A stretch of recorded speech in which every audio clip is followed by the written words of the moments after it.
Welcome to AP news TV. గెలిస్తే సేవకుడిని అవుతా, ఓడితే స్నేహితుడిగా ఉంటా అన్నారు. అయితే సేవకుడు స్నేహితుడు రెండూ కాలేదు. అసలు ఎన్నికల ఫలితాలు వెలువడిన తర్వాత ఆయన ఎక్కడున్నారో ఎవరికీ తెలియడం లేదు. ఆయనే మాజీ మంత్రి ధర్మాన ప్రసాదరావు. 40 years పొలిటికల్ ఇండస్ట్రీలో రాటుదేలిన ఆ సీనియర్ నేత వ్యూహాత్మక మౌనం వెనుక ఉన్న ఆంతర్యం ఏమిటి? Watch the story. ఉత్తరాంధ్ర జిల్లా రాజకీయాల్లో సూపర్ సీనియర్, 4 దశాబ్దాల పొలిటికల్ ఇండస్ట్రీలో రారాజు. శ్రీకాకుళం జిల్లా పాలిటిక్స్ కు పెద్ద దిక్కు. అయితే అవన్నీ గతం. ప్రస్తుతం ఆయన మౌనవ్రతం పాటిస్తున్నారు. వ్యూహాత్మక మౌనంపై పుకార్లు షికార్లు చేస్తున్నాయి. ఉమ్మడి ఆంధ్రప్రదేశ్ నుంచి విభజిత ఏపీలో పరిచయం అక్కర్లేని పేరు. ఆయనే ధర్మాన ప్రసాదరావు. శ్రీకాకుళం జిల్లా నరసన్నపేట మండలం మబగాం గ్రామ సర్పంచ్ నుంచి 5 సార్లు ఎమ్మెల్యేగా, 4 సార్లు మంత్రిగా పనిచేసిన అనుభవం ఈయన సొంతం.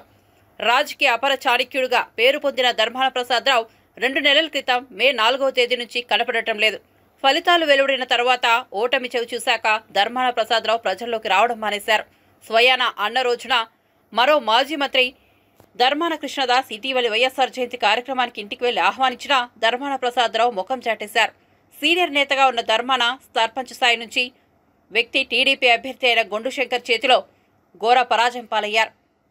52,521 ఓట్ల మెజార్టీతో టీడీపీ అభ్యర్థి శంకర్ గెలవడంతో ధర్మాన ప్రసాదరావు తలెత్తుకోలేని స్థితిలో ఉన్నారు.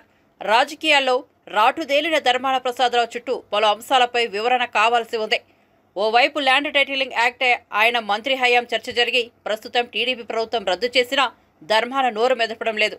శ్రీకాకుళం ఆమదాల వలస రోడ్డు నిర్మాణ జాప్యం, నగరంలో కోడి రామమూర్తి స్టేడియం, కలెక్టరేట్, సముదాయ నూతన భవనాలు లాంటి నిర్మాణాలు తీవ్ర జాప్యం జరిగాయి. మరోవైపు శ్రీకాకుళం జిల్లాలో ధర్మానను నమ్ముకున్న నేతలు, కార్యకర్తలు ఇప్పుడు అగమ్య గోచరంగా ఉన్నారు.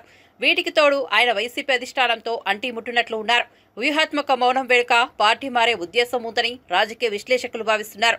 ఇంతకీ 2 నెలలుగా ప్రజల్లోకి రాని సీనియర్ నేత ధర్మాన ప్రసాదరావు రాబోయే రోజుల్లో ఏ దిశగా అడుగులేస్తారు అనేది అనుచరులకు సైతం అంతు చిక్కడం లేదు.